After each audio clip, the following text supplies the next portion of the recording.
Om Namo Bhagavate Vasudevaya.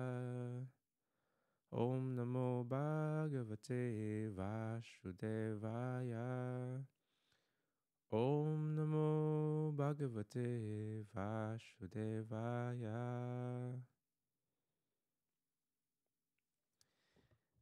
We often hear that one should fear God, fear of God. And we often hear also that we should love God. But it's not always good to have this kind of fearful reciprocation to the Supreme. We want to love Him at the same time, we should be afraid of Him. That's the uniqueness of Krishna, since He is the Supreme Personality of Godhead. Krishna loves His friends and His devotees. He will do everything for them. He will even cross the line, break His promises, and specifically appear in this material world just for His friends and devotees. Ganun ka-special yung mga devotees ni Krishna. So previously, diniscuss natin na si Krishna, sabi niya kay Arjuna, I have given this knowledge of Bhagavad Gita to the Sun God. Tas nagtanong si Arjuna, teka lang. You were saying na mas matanda ka kay Sun God. Para magka-age lang tayo this time. Then, Krishna started to explain, of course, yung transition ng knowledge from the Sun God papunta hanggang umabot yung present generation na nag-uusap sila. And he has to appear again to give that Bhagavad Gita. So ito yung discussion natin sa ating next verses, the reasons bakit si Krishna nag-a-appear. So let's read our Bhagavad Gita as it is. We are at chapter 4, text number 6.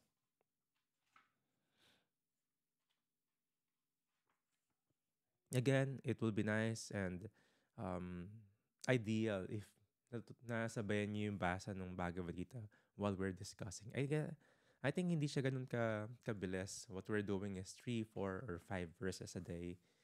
So 4 times a week.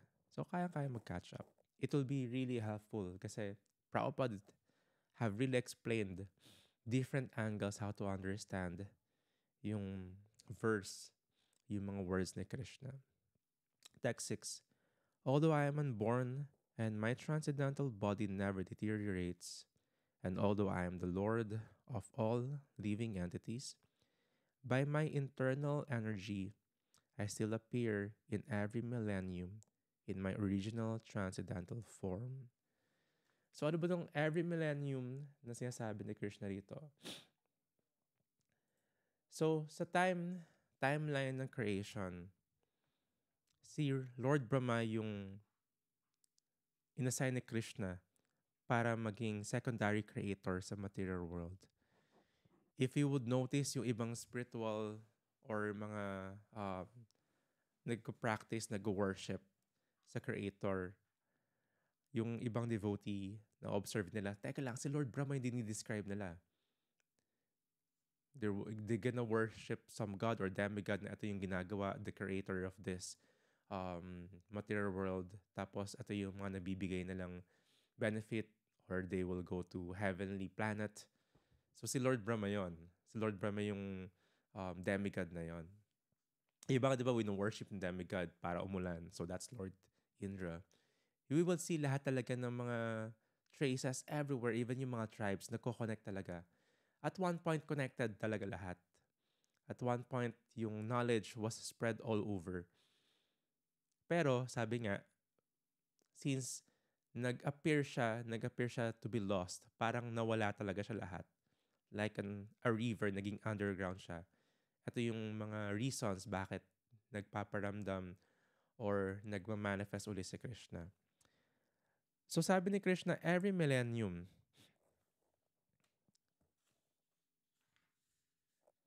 i-discuss natin to sa text 7, Yung every millennium na sabi ni Krishna, every day ni Lord Brahma, so every day ni Lord Brahma, 100 years for him. For us, sobrang haba nun.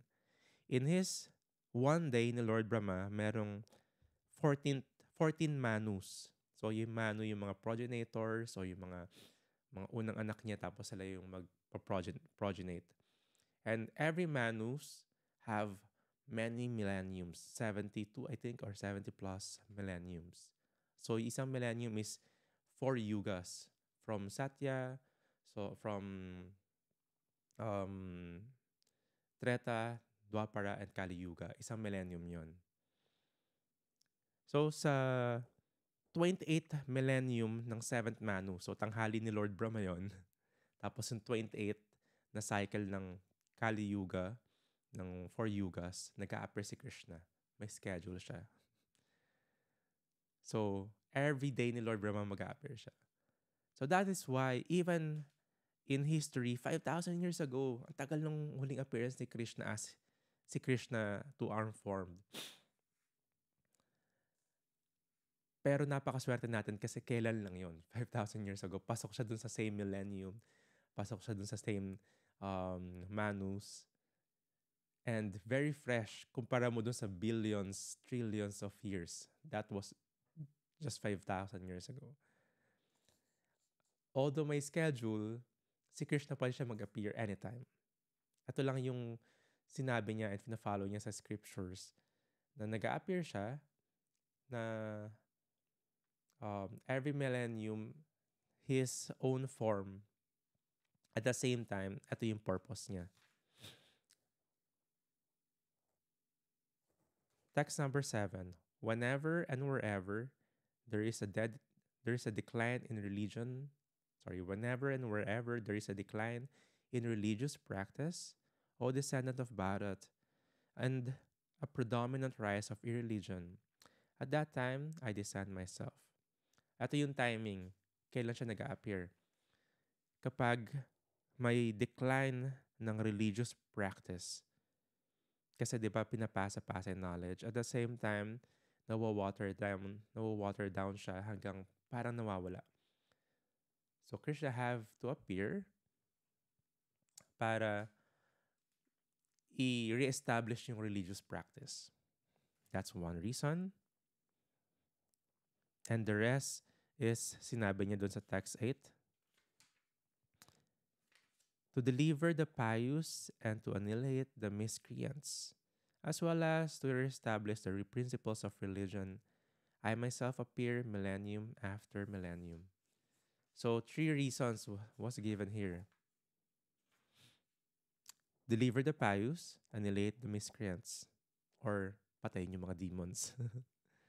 And yan, reestablish the religion. So doon siya nag-a-appear. Ito yung reasons. Binigay na niya yung reasons, binigay niya yung timing, kung saan, sinabi rin dito, everywhere sa material world, pwede siya mag-appear. Hindi lang sa India. Krishna could choose everywhere. Any place. So, lagay natin sa parang hierarchy to. Reestablish religion, kapag medyo nawala, pwede niyang actually ipagawa yan sa ibang devotees niya. May iba siyang papadalang incarnation or expansion of his incarnations. Pwede niya gawin yon. To kill the demons, marami siyang pwedeng incarnation para gawin yon. Like si Lord Nrsingadev, si Lord Ram, so other incarnations din niya or expansions ng incarnation niya. Si how to call this? Parasuram, marami siyang pinatay ng mga demons. Pero special kasi yung pag-appear niya as he is, na two-arm form ni Krishna na nag-play ng flute. Ito yung gusto niyang gawin palagi, yung number 1 reason, to deliver the pious. Sobrang special ng mga devotees niya. Bakit siya bumababa sa material world is to have wonderful pastimes with his devotees and friends. Ayaw niyang ipaubaya sa iba yon. Parang pag may friends ka, ayaw mong paubaya sa mga sekretary mo. Sige lang. Kausapin mo mga friends ko, sabihin mo sa secretary mo, ikaw i-deal mo 'to. 'Pag may friends ka or may close kang kaibigan, gusto mo ikaw yung personally mag-deal. Kasi may personal relationship kayo, eh. Gano'n si Krishna. Sa devotees and friends niya, gusto niya personal dealings. Ayaw niya ng marami pang pasikot-sikot or may ibang tao involved. Gusto niyang kasama talaga niya. So, gano'n ka-special yung relationship. Ganun yung love na binibigay niya sa mga devotees. Bakit niya ginagawa yun? Kasi love din siya ng mga devotees. Hindi dahil fearful yung devotees para sa kanya, fearful sa kanya, kaya para niya ginagawa yun. That is the difference of Krishna dun sa mga ibang incarnations niya or expansions. May different types sa mga incarnations ni Krishna na tinatawag nating avatar. Avatar is the appearance, incarnations, and yung mga expansions ni Krishna. So, hindi natin pwede sabihin sa sarili natin na may avatar tayo. Mag-incarnate lang tayo. yung mga avatar niya, si Krishna lang yon. Yung may avatar na yon. Kaya may golden avatar, which is Lord Chaitanya. Pero ayun nga, si Krishna mismo, as He Himself, bumababa to experience that love, to give that love, to spend time and create wonderful pastimes with devotees. Ganon siya ka-special. Ganon ka-special lalo yung devotees sa yung friends niya.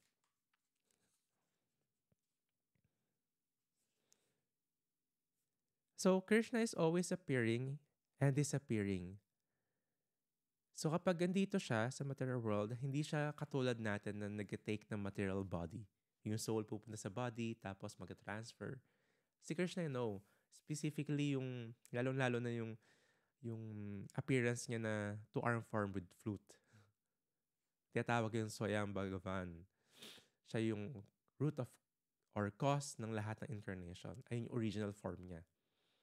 So, pag nag-appear siya rito, yung body niya spiritual din. Hindi siya magpupunta sa isang material body. Spiritual lahat yon. And, hindi siya namamatay parang normal na mga tao, na human beings or other living entities, na maiwan mo yung basta-basta yung material body tapos yung soul lilipat. Mag-incarnate katulad natin. So, para siyang sun. Yung sun na di-disappear pag nag-sunset na siya. Pero hindi mo pwede sabihin na mawawala yung sun, na mamatay yung sun, mawawala yung fire. Hindi lang natin nakikita. Nasa ibang place siya nag-shine. Si Krishna ganon. Appearance and disappearance of sun, yung incarnation niya, yung appearance niya na nakikita ng isang planet, ng isang material world or isang universe. Kapag nag-appear siya rito, it seems like mag-disappear siya, pero mag-appear lang siya sa ibang planets din. Sa ibang universe. Kaya sa parang sun. Nag-disappear sa Philippines yung sun, mag-appear siya sa Middle East. Or sa US, sa kabilang side ng mundo. Pero hindi nawawala talaga yung sun. So, ganun din si Krishna. Hindi siya nawawala. Lilipat-lipat lang din siya sa iba-ibang universe. At the same time, habang ginagawa niya yon, may mga expansions din siya na pwede mag-appear everywhere. Ganun ka-limited. Again, may 3 reasons. Establish yung religious principle kasi nawawala na nga. Kaya nga, kailangan ulitin itong Bhagavad Gita sa gitna ng battlefield kasi to re-establish that. To annihilate the demons, pwede niyang gawin yon, pero pwede niya ring i-assign sa iba. Which is that's very nice. Pag si Krishna gumawa ng mag-annihilate ng demons, talagang adventurous. Talagang patay lahat. Pag nabasa natin yung Krishna book, sobrang ganda the way he kills the demons. The way how he crushed also the egos of the demoniac. Hindi lang minsan pinapatay eh. Kinakrush na din talaga niya yung ego eh. Hinahumble din niya. So, pwede niya assign sa iba yung pwede niyang gawin. Pero yung spending time in love dun sa mga devotees, gusto niyang siya mismo yung gumagawa. personal. Ganun kapag may loved ones tayo. Gusto natin tayo yung personal na mag-aalaga, mag-spend ng time, magbibigay ng care. So, ganun si Krishna sa atin. We want to develop or redevelop, reawaken our love kay Krishna. Kaya si Krishna nag-a-appear para mangyari yun. Ma-redevelop. Ma-attract tayo sa kanya uli. Kasi nakalimutan natin. It's like a marketing strategy. Gagawin niya yon para mas ma-attract tayo. Pwede tayo ma-attract doon sa pagpatay niya ng demons. It's very, magnanimous. Pero, yung love na binibigay niya sa devotees, yung sweetness na yon, walang ibang kaya magbigay nun. Siya lang.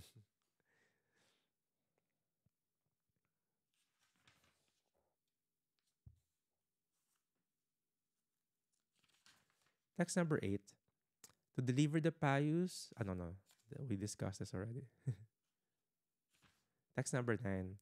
One who knows the transcendental nature of my appearance and activities does not, upon leaving the body, take his birth again in this material world, but attains my eternal abode, O Arjuna. So, we have to be really attentive. Kapag alam mo daw yung reason kung bakit nag-a-appear si Krishna, and kapag alam mo rin yung transcendental pastimes niya, he will never take birth dito sa material world. That's your key para makaalis dito sa cycle of samsara, sa birth and death. Galing, no? Sobrang merciful. Mag-shower talaga ng mercy na, teka lang, malalaman ko lang yon. Mas maintindihan ko lang yung pastimes and yung appearance niya. Hindi na ako babalik dito. This is very true kasi nakilala mo si Krishna personally. Bakit yung iba hindi nakakalis ng material world? Una-una, they're very attached in material life. Yung buhay ng mga souls na yon is birth and death lang because of karma. May ibang nagka-practice ng religious activities, pero yung pagkakilala nila sa Supreme, hindi personal. Kilala lang nila na may God, na siya yung light, na siya yung universe, na siya yung source of knowledge, and nothing else. Impersonal. Hindi nila kilala si Krishna personally, by name, yung reason ng pastimes niya, yung mga friends ni Krishna, yung mga loved ones ni Krishna, hindi nila kilala. Pag may nakita ka lang artista or famous person, I know his name, nakita ko yung movies niya. Pero wala kang kilala sa mga friends and families niya. Hindi mo alam kung saan siya nakatira. And hindi mo rin siya nakakausap. Wala kang personal relationship. So, ganun yung devotees. May personal relationship kay Krishna. So, that's one stage na kapag alam mo yung reason of birth niya, appearance niya, and also yung pastimes niya, hindi ka na basta-basta matatrap doon sa material energy, kay Maya. Ang gandang boon. Ang gandang gift.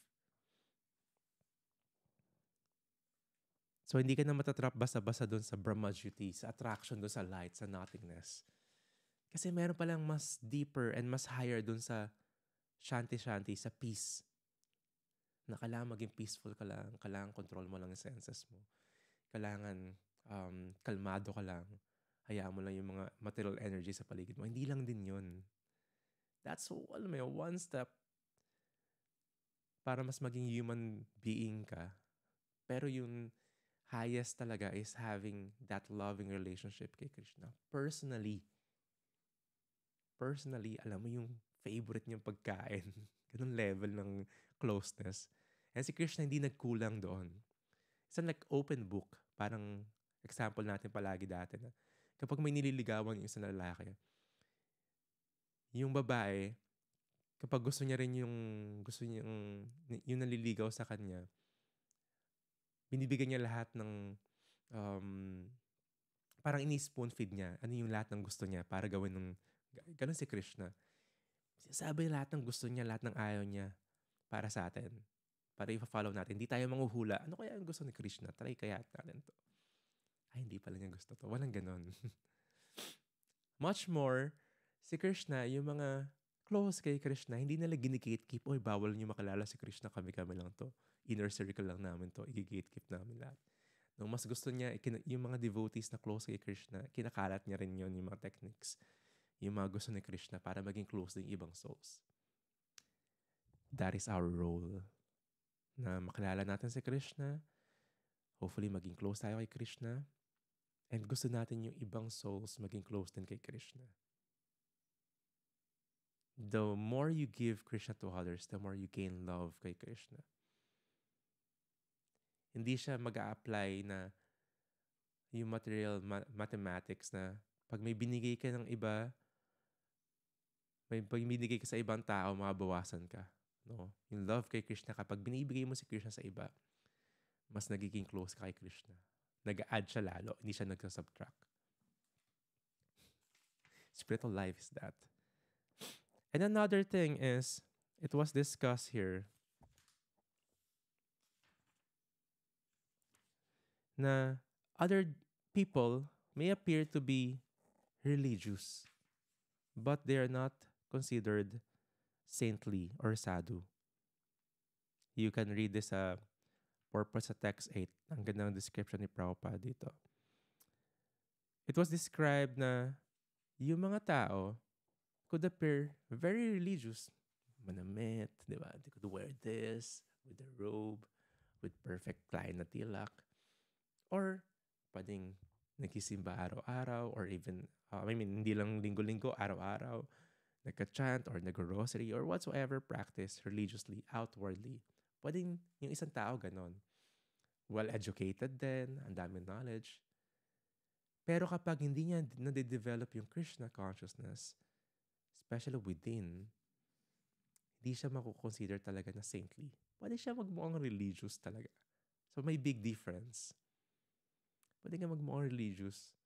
Outwardly, ito yung nakikita ng mga tao. Ito yung pinapakita. Pero yung nasa puso, iba.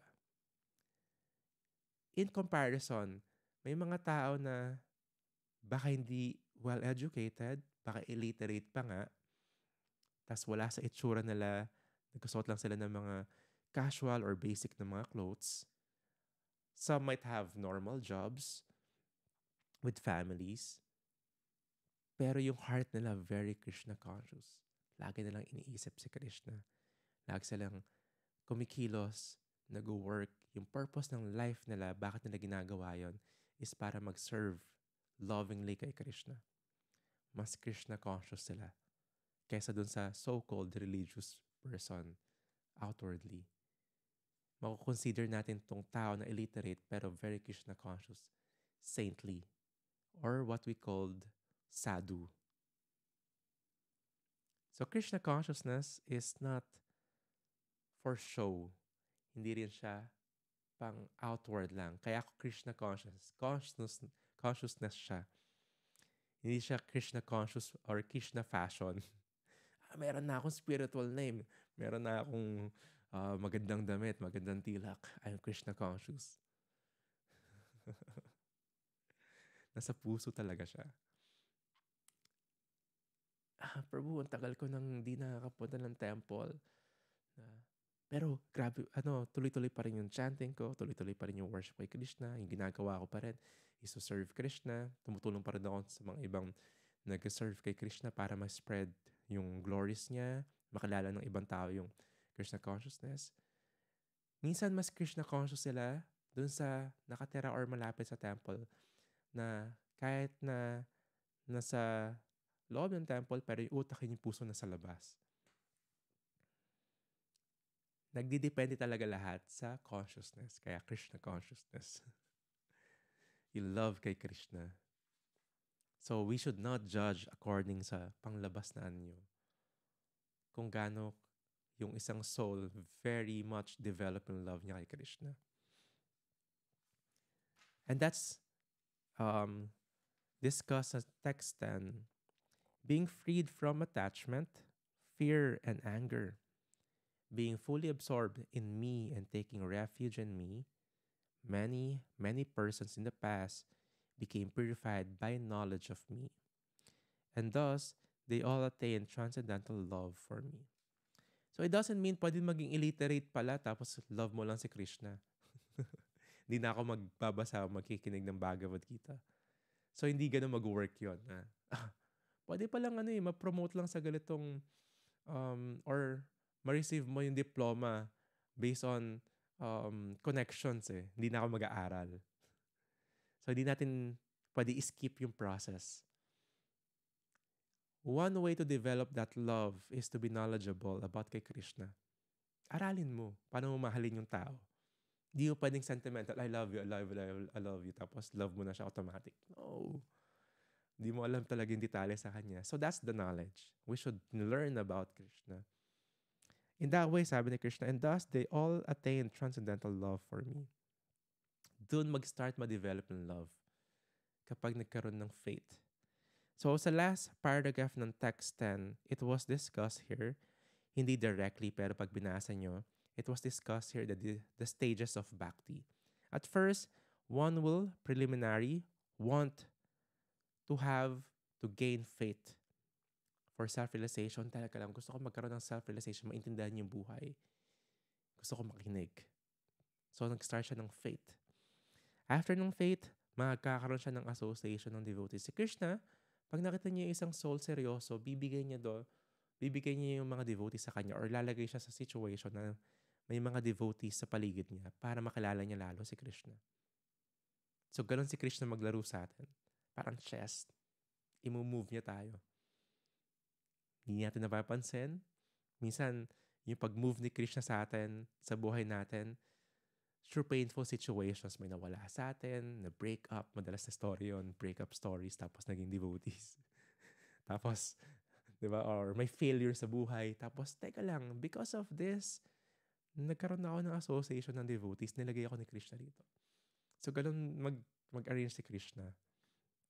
So, magkakaroon from faith, nagkaroon ng association, then one becomes initiated by the spiritual master. Diba? May commitment na siya, maging seryoso. Nag-receive siya ng initiation sa spiritual master. Diba? Then one begins yung process talaga ng devotional service. Yung bhajana kriya. Trying to perform that bhajan. Ang ganda na sabi ni Malati Radha, diba? Puppet. Yeah, we are just puppet of Krishna. Yeah, or instruments in the hands. So after that, nagkakaroon ng purification of the heart, anartha nivriti. Nakita niyo, sinabi ni Prabhupada dito, free from all material attachments. So kailangan natin maging free doon sa material attachments natin. Yung mga material desires. Ito isang sign na, teka lang, napupurify ako. Yung mind ko, yung heart ko, hindi na puro material na bagay, achievements yung gusto mapuntahan. Nangunguna na yung, gusto ko maging Krishna conscious, gusto ko matuto maging devotee. Kahit ginagawa yung mga certain activities, yung work, yung hobbies and all, pero yung number one priority is gusto maging devotee.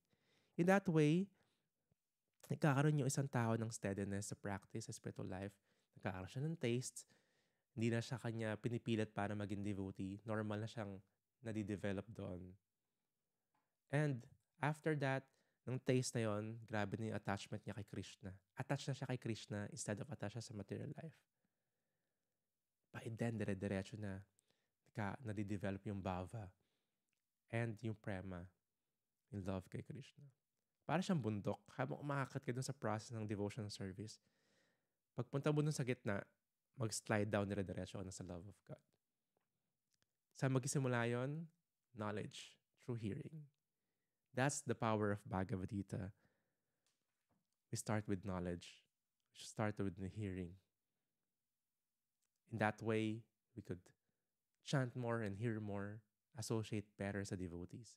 Tapos, habang nag-start tayo umakyat dun sa peak nung bundok, yung love for Krishna naturally magtutuloy-tuloy. But we have to do the work.